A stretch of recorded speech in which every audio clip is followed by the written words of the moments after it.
My BFI player choice this week is a stone-cold classic from British director Michael Reeves, a film whose reputation has steadily grown since its first release in 1968. Once dismissed by its critics as a singularly nasty piece of work, it's now revered as a milestone of cinematic folk horror, built around the legend of Matthew Hopkins, Witchfinder General.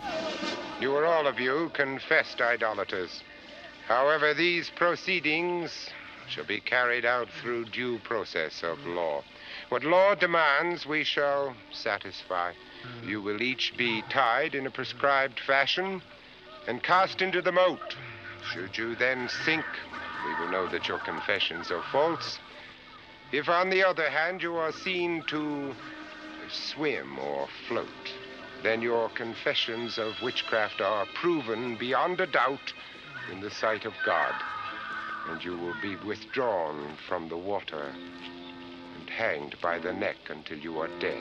Adapted by Reeves and screenwriter Tom Baker from a novel by Ronald Bassett, this brilliantly brutal film, which famously suffered at the hands of British censor John Trevelyan, tells the fictionalised story of a real-life lawyer who claimed falsely to have been appointed by Parliament to root out sorcery in Civil War-era England.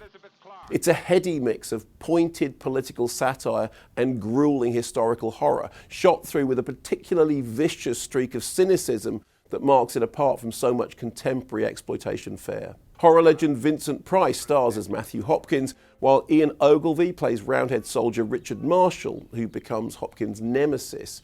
The cast also includes key roles for Rupert Davis, Wilfrid Bramble, Patrick Wymark, Robert Russell and Nicky Henson, alongside screen newcomer Hilary Dwyer, who later said of her acclaimed role in Witchfinder General, "I don't think I realised that I was the star." Of course, it was Price's presence that sold Witchfinder General to its audience, retitled The Conqueror Worm in the US to cash in on the success of Roger Corman's Edgar Allan Poe adaptations in which Price had previously starred. British critics were not kind to the film, with Dilys Powell calling it particularly nauseating. But in the wake of Reeves' death in February 1969, Witchfinder General began to earn a cult following and is now considered one of the greatest horror movies ever made, directly inspiring such modern classics as Ben Wheatley's trippy oddity A Field in England, while its atmosphere of dread echoes through everything from Blood on Satan's Claw to Ennis, Maine and beyond.